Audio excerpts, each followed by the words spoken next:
So this is my latest project. These are some little cloth letters to use up some of my scraps that I have.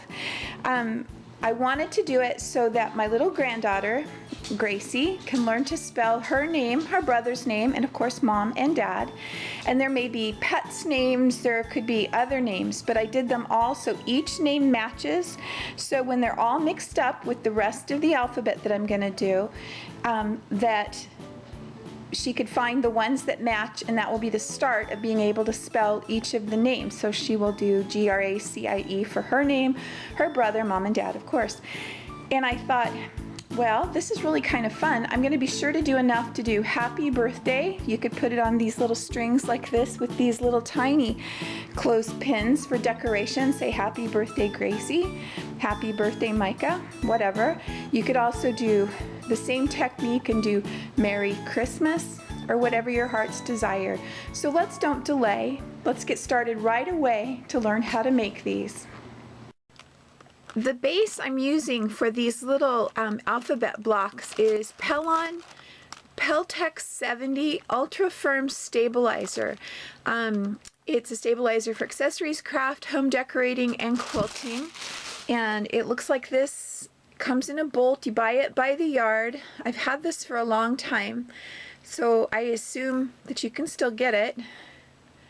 But what it is just really nice firm base to be building our letters on. The next thing you need to do is to find online, there's free alphabets that you can print out everywhere. Pick the one that you want and make them the size that you want. My particular squares are 3 inches by 3 inches, so all of my letters fit on the 3-inch squares. The next thing after that you need is some Wonder Under, and you buy that in a package or off the bolt. I use it all the time, so I buy the package that's a roll of it, and it's paper on one side and it's glue on the other side. And you trace your letters backwards. So this is the right side of the paper. You need to do them in mirror, so backwards. And this one I'm going to write Dad, D-A-D, and so I've traced my letters. If you do not have a light box, you can just put your piece of paper up on a bright sunny window and then trace your letters that way. So let's do the next step. Okay, I had a scrap of fabric that I wanted to use, and on the wrong side of your fabric, you iron down the letters that you traced with the glue side down and follow the instructions on the package of how to iron it on.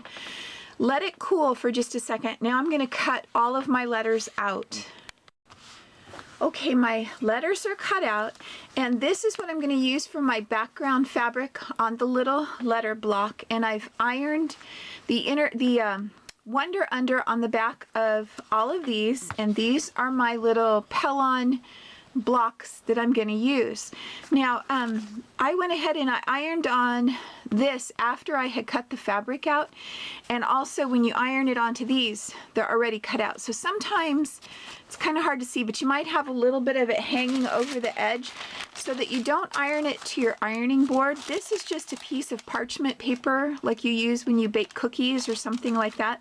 So when I have it this way and I'm ironing down the Wonder Under, if there's any sticky on the edges, it gets on this paper and it doesn't stick and it doesn't get on your ironing board. So hopefully you have some of that in your kitchen. The other thing is, when you are using Wonder Under, once you iron it on, let it cool to room temperature before you start to work with it. It makes it easier. It separates from the paper easier. So take a pin and run a score line across it like that, and then just peel the paper off like this. So that's how quick and easy that comes off. So now what I'm going to do, I'm going to go over and iron this onto my Pelon square, and then I already have these ready, and I'm going to iron the letters on to there, and then I'll show you what's next. Okay, after I ironed them together, I took my pinking shears and just clipped off the edge, just slightly clipping it off all the way around. If you don't have pinking shears, this is not an absolutely necessary step. because we do top stitch it down here, but if there's any fraying, the pinking shears just kind of leave you with a little bit neater edge. Then I brought them over to my machine, and it's best if you work in a little bit of a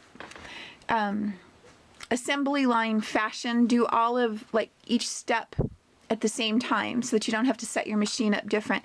I just did a 1/4 inch straight stitch all the way around each one of the little letters. Now we're going to do a satin stitch around each of the letters, and I'll show you how to do that. The first thing that is the most helpful is to have what they call an open-toed foot. So this is my best open toe. See how I have lots of visual clearance all the way around as compared to just your regular foot. Sometimes a blind hem foot or other things are open like this, so if you don't have specifically one of these, look through the feet that came with your sewing machine and pick the one that you have with the most opening. I set my length of stitches to 1/2, and I set my zigzag to 2 1/2, and now I'm just going to spend my time going around the edge, catching that raw edge with my zigzag and making a nice little satin stitch. This doesn't have to be perfect. You're just going to keep going around and around until you have gone all the way around your letters, and use something that contrasts, that beefs up the contrast between the letter and the background so that the letter sticks out better. Now I'm probably going to go around the letter 2 or 3 times and the center, and I'll show you what it looks like when I'm done. So here's our finished letters. If you liked this video, please click like and subscribe to my channel. So thanks, this was Cindy from Vintage to New. Until next time, happy sewing!